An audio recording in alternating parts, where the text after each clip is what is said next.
Bismillahirrahmanirrahim. Assalamualaikum warahmatullahi wabarakatuh. Alhamdulillah, wassalatu wassalamu ala rasulillah wa ala alihi wa sahbihi wa mawala wa la hawla wa la quwwata illa billah. Nawaitu ta'ala wa ta'ala wa ibadah wa istibadah wa hasta ala tamasuki bi kitabillah wa sunnati rasulih wa tu'ala ila huda wa dalalata ala khair wa ittiba'a mardatihi wa kufri wa sawabihi subhanahu wa ta'ala. Allahumma la sahla illa ma ja'altahu sahla wa anta taj'alul husna idza shi'ta sahla wal 'aqibatu lil muttaqin wa la 'udwana illa 'alal zalimin. Amma ba'du. Qala rabbi shrah li sadri wa yassir li amri wa hlul 'uqdatam min lisani yafqahu qawli.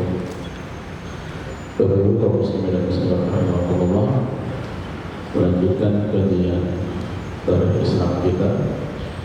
Pada pertemuan yang lalu kita telah membahas tentang satu kejadian yang dipicu dari kesalahpahaman dan juga disebabkan provokasi dari kelompok yang berkepentingan, sehingga terjadilah satu peristiwa yang bisa disebut peristiwa paling kelam dari umat Islam, di mana perseteruan antara Sayyidah Aisyah, istri Rasulullah SAW, yang didukung oleh beberapa sahabat seperti Zubair, sahabat Talha, yang mana mereka melakukan pergerakan dari kota Makkah menuju Irak dengan tujuan untuk mencari keadilan atas terbunuhnya sahabat Utsman bin Affan, yang awalnya kelompok ini disambut oleh Sayyidina Ali bin Abi Thalib, dan terjadi perjanjian setelah dijelaskan apa yang menjadi acuan ataupun yang menjadi prioritas daripada sahabat Ali bin Abi Thalib, sehingga kemudian muncullah kesepahaman di antara kedua kelompok, dan awalnya keputusannya adalah mereka akan menahan diri satu sama lain dan kembali ke posnya masing-masing. Hanya saja hal ini kemudian tidak disukai oleh kelompok-kelompok yang memang memiliki kepentingan, terutama kelompok yang memiliki kontribusi atas terbunuhnya Utsman bin Affan. Mereka lah yang kemudian mengacaukan perjanjian tersebut dengan memprovokasi baik pihak Ali bin Abi Thalib maupun pihak Aisyah radhiyallahu anha, di mana mereka membuat dua pasukan yang menyerang kelompok Ali maupun kelompok Sayyidah Aisyah, sehingga kemudian terjadilah kesalahpahaman di antara dua belah pihak yang menganggap bahwasanya satu sama lain telah berkhianat, sehingga kemudian terjadilah peperangan yang memakan korban puluhan ribu dari kaum muslimin, dan kemudian disebut dengan perang Jamal. Peperangan ini sendiri kemudian dimenangkan oleh sahabat Ali bin Abi Thalib, yang kemudian meminta kepada Sayyidah Aisyah untuk kembali ke kota Madinah, tidak lagi melanjutkan menginput pasukan karena mudaratnya sendiri lebih besar dibandingkan manfaatnya. Dan ini dipatuhi oleh Sayyidah Aisyah, yang kemudian diantar pulang oleh sekelompok pasukan wanita yang mengiringi dan menjaga keselamatan Sayyidah Aisyah sampai ke kota Madinah. Nah, setelah kejadian ini ternyata masih ada kejadian lanjutan yang kali ini fitnahnya jatuhnya lebih besar. Kita sampaikan pada pertemuan yang lalu bahwasanya pasca pelantikan sahabat Ali bin Abi Thalib di kota Madinah, Sayyidina Ali kemudian mengutus beberapa utusan untuk menyampaikan kepada setiap daerah yang dipimpin oleh gubernur-gubernur Islam, menyampaikan bahwasanya sahabat Utsman telah wafat dan penggantinya adalah Sayyidina Ali, dan diminta untuk membaiat Sayyidina Ali. Sebagian besar dari kawasan-kawasan tersebut membaiat, ada juga kawasan yang sebagian menerima dan sebagian menolak, dan ada juga kawasan yang benar-benar menolak dengan catatan. Dan kawasan yang menolak ini adalah kawasan Syam yang dipimpin oleh Muawiyah. Nah, Muawiyah pada dasarnya adalah seorang sahabat yang dianggap senior, walaupun masuk Islamnya bareng dengan ayahnya Abu Sufyan, yaitu pada saat Fathul Makkah. Namun dia memiliki kedudukan yang cukup istimewa di sisi Rasulullah, karena ia sendiri adalah salah satu daripada pencatat wahyu. Bahkan di dalam satu hadis Nabi memberikan petunjuk kepada Muawiyah bagaimana caranya menulis wahyu yang disampaikan kepada beliau. Di lain sisi, beliau juga bukan tipikal pejabat yang dadakan atau yang tidak paham tentang pekerjaannya. Kenapa? Karena kita tahu bahwasanya Muawiyah ini sebelumnya telah ditunjuk oleh Umar bin Khattab sebagai gubernur Syam. Lalu diteruskan di masa Sayyidina Utsman bin Affan. Kalau zamannya Umar itu 10 tahun, zamannya Utsman 12 tahun, berarti periode Muawiyah menjadi gubernur di Syam itu bukan masa yang singkat. Gampangnya mendapatkan kepercayaan Umar itu gak gampang. Orang-orang yang lulus seleksi untuk dijadikan pejabat oleh Umar itu memang orang-orang yang bisa diandalkan. Maka ini menunjukkan kepada kita bahwasanya Muawiyah ini bukan bagian dari kelompok pejabat-pejabat yang dianggap KKN terhadap Sayyidina Utsman bin Affan, tapi beliau memiliki kapasitas dan kemampuan. Pada saat pemberitahuan bahwasanya Utsman terbunuh dan Ali menjadi khalifah, beliau menolak untuk membaiat Ali bin Abi Thalib dengan mengatakan, selesaikan dulu kisos atas darah Utsman, baru beliau mau untuk membaiat Ali bin Abi Thalib. Bapak Ibu kaum muslimin dan muslimat rahimahumullah, atas peristiwa yang terjadi ini, Shahih Safatul Zubat memberikan kepada kita satu gambaran sikap kita sebagai ahli sunnah wal jamaah pada saat kita mendapatkan perbedaan pendapat ini adalah wa ma jara'ahu sahabi yunasdudu anhu wa ajrul ijtihadi nusbitu. Artinya apa? Apa yang terjadi di antara para sahabat ini kita menganggap bagian daripada ijtihad, dan ijtihad itu tidak ada yang salah, maksudnya tidak ada yang berdosa. Ijtihad jika benar dia mendapatkan pahala, sekaligus mendapatkan ganjaran dia berijtihad. Ijtihad benar, kebenarannya dapat pahala, usaha untuk berijtihadnya juga dapat pahala, jadi pahalanya double. Kalau ijtihad itu salah, maka bukan berarti lalu dia berdosa, tapi dia salah dalam melakukan ijtihad. Namun karena ada upaya untuk berijtihad, maka dia tetap dapat pahala ijtihad.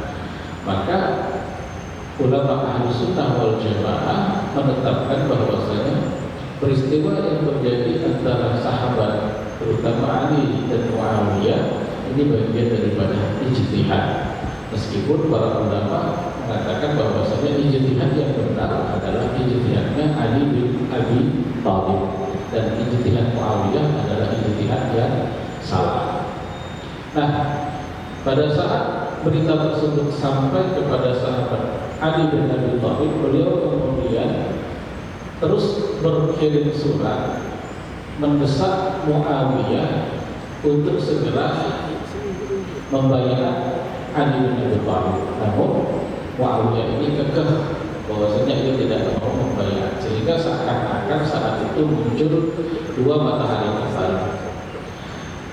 Lalu kemudian karena kondisinya jalan damai sudah tidak memungkinkan lagi, maka Muawiyah kemudian menyiapkan pasukan yang berjumlah 120.000 pasukan, dan kemudian direspon oleh sahabat Ali dengan menyiapkan 90.000 pasukan.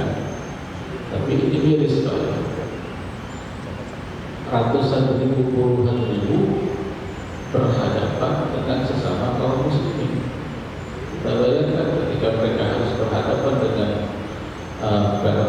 Persia, ketika mereka berhadapan dengan pasukan Romawi dengan jumlah yang sedikit, sementara jumlah ratusan ribu itu adalah jumlah musuh. Tapi saat ini terkumpul puluhan sampai ratusan ribu, tapi ini untuk memerangi satu sama lain. Maka saat itu mereka sudah saling berhadapan, tapi dikarenakan saat itu masuk bulan Haram, yaitu bulan Zulqa'dah, maka saat itu mereka bersepakat bahwasanya mereka akan menghentikan tidak terjadi peperangan satu sama lain untuk menghormati bulan Haram. Dan ini berjalan dari Zulqa'dah, Zulhijjah sampai Muharram tahun 36 Hijriah sampai tahun 37 Hijriah. Satu sama lain mencoba untuk membuka dialog, tapi ternyata hal tersebut masih buntu, masing-masing tetap kekeh, sehingga kemudian terjadilah pecahlah peperangan tepat pada bulan Safar tahun ke-37 Hijriah. Satu peperangan yang berlangsung selama 3 hari 3 malam, yang kita kenal juga dengan perang Siffin. Perang ini berbeda dengan perang-perang sebelumnya. Kalau perang sebelumnya biasanya siang perang, malamnya stop. Ini enggak, siang malam selama 3 hari itu terjadi peperangan. Nah, dikarenakan pasukan Sayyidina Ali ini dengan berbagai strategi yang dimiliki oleh Sayyidina Ali jauh lebih unggul dibandingkan dengan pasukan Muawiyah, maka kemudian kemenangan ini hampir pasti dipegang oleh pasukan Ali bin Abi Thalib. Apalagi ada satu kejadian yang kemudian memecah belah keyakinan pasukan yang berada di barisan Muawiyah, yaitu terbunuhnya sahabat Ammar bin Yasir oleh pasukan Muawiyah. Mengapa ini menjadi satu poin penting yang harus disebutkan? Karena pada saat Rasulullah masih hidup, pada saat penggalian Khandaq, Ammar bin Yasir itu pernah membantu dalam satu penggalian Khandaq atau parit itu. Tiba-tiba parit tersebut longsor dan menutupi atau menimpa Ammar bin Yasir, sehingga para sahabat panik dan mengatakan Ammar qad qutil, Ammar qad qutil, Ammar telah terbunuh. Artinya Ammar ini mati ditimpa oleh bebatuan yang menimpanya pada saat penggantian parit. Tapi Nabi lalu menyampaikan Ammar tidak terbunuh, karena Ammar akan terbunuh oleh Fi'ah Bariyah, kelompok pemberontak. Ammar akan dibunuh oleh kelompok pemberontak, dan ini dipegang oleh para sahabat yang ikut pada saat mereka mendapatkan Ammar ini dibunuh oleh pasukan yang berada di barisan Muawiyah, membuat mereka berpikir, kalau begini ternyata Ammar ini dibunuh oleh Muawiyah, berarti benar Ali. Nah, ini goyah. Tapi kemudian Muawiyah mengatakan yang bunuh empat itu Ali. Kenapa? Karena dia yang bawa amal perang ini. Tapi dibalas sama Sayyidina Ali, kalau begitu yang bunuh Hamzah Rasulullah. Kenapa? Karena yang bawa Hamzah di Uhud adalah Rasulullah. Maka ini kemudian cukup mengendorkan mental daripada pasukan Muawiyah, sehingga kemudian mereka makin terdesak. Pada saat mereka hampir dikalahkan, Amr bin As yang merupakan teman karib daripada Muawiyah, dan Amr bin As ini juga termasuk sahabat kita. Kalau kita melihat sejarah, pada saat Ja'far bin Abi Thalib dipanggil oleh Najasy karena desakan daripada utusan yang dikirim oleh Quraisy yang meminta kaum muslimin yang hijrah ke Habasyah untuk kembali ke Mekah, lalu kemudian mereka memprovokasi pejabat-pejabat Habasyah dengan mengatakan bahwasanya Islam telah mencaci maki sesembahan mereka. Nah, salah satu daripada utusan tersebut adalah Amr bin As. Amr bin As ini kemudian masuk Islam dan dia memiliki andil yang besar pada saat penaklukan Mesir. Bahkan disampaikan bahwasanya Mesir itu ditaklukkan, dibuka oleh Amr bin As. Jadi bukan sahabat biasa, sahabat yang memiliki kemampuan juga dan seorang politisi ulung. Pada saat mereka terdesak, Amr bin As mengatakan kepada Muawiyah, kita meminta tahkim. Apa itu tahkim? Tahkim itu minta damai dan menyerahkan segala keputusan itu kepada Allah dan Rasulnya. Bagaimana caranya? Mereka lalu mengikat Al-Quran mushaf, mereka ikat di atas tombak lalu diangkat tinggi-tinggi. Ini simbol, artinya kita mengembalikan perselisihan ini kepada hukum Allah dan hukum Rasulnya. Saat itu Sayyidina Ali paham ini adalah salah satu taktik, dan beliau berniat bahwasanya mengabaikan hal tersebut. Tapi kemudian dari pasukan Ali bin Abi Thalib ada yang mengecap niat Ali. Disebut ahli qurra, ahli ibadah, orang-orang yang terkenal dengan ibadahnya yang luar biasa. Ini perlu dicatat mereka ini, karena nanti mereka akan mengambil sikap yang berbeda. Pada saat itu mereka mendesak Ali bin Abi Thalib menyuruh untuk menerima tawaran perdamaian tersebut. Maka kemudian Sayyidina Ali yang hampir memenangkan peperangan tersebut memerintahkan kepada para sahabat atau pasukan untuk stop dan menuruti kemauan daripada pihak Muawiyah. Maka kemudian Muawiyah mengatakan, kami tidak ingin engkau yang naik atau Muawiyah yang naik, biarkan mereka memberi putusan. Pada saat itu Ali bin Abi Thalib lalu memberikan kepercayaan kepada Abu Musa al-Asy'ari, seorang sahabat yang terkenal dengan kesolehannya, kebijakannya, dan berasal dari negeri Yaman, yang disampaikan oleh baginda Nabi, telah datang kepada kalian orang yang berasal dari negeri, orang yang tidak ada yang lebih baik hatinya, lebih cinta kepada Tuhannya, dan lain sebagainya. Ini mensifati daripada Abu Musa al-Asy'ari dan rombongannya yang datang dari Yaman. Dia orang yang soleh. Kemudian dari pihak Muawiyah mengutus Amr bin As, seorang politikus yang sangat lihai. Maka kemudian mereka bersepakat bahwasanya masalah ini tidak boleh timpang. Jadi masing-masing harus punya kedudukan yang sama. Artinya Ali bin Abi Thalib harus lengser dulu dan Muawiyah juga harus lengser dulu. Karena naiklah Abu Musa al-Asy'ari dan mengumumkan bahwasanya aku sebagai orang yang ditunjuk mewakili dengan ini menyatakan bahwasanya telah melengsarkan Ali dari jabatannya sementara untuk menyelesaikan perselisihan ini. Maka turunlah Abu Musa naik. Amr bin As seharusnya Amr bin As ini menyatakan hal yang sama, baru kemudian diskusi. Tapi Amr bin As orangnya pintar. Beliau kemudian mengatakan, aku menjadi utusan dari pasukan Muawiyah dan kaum muslimin tidak boleh tidak memiliki pemimpin.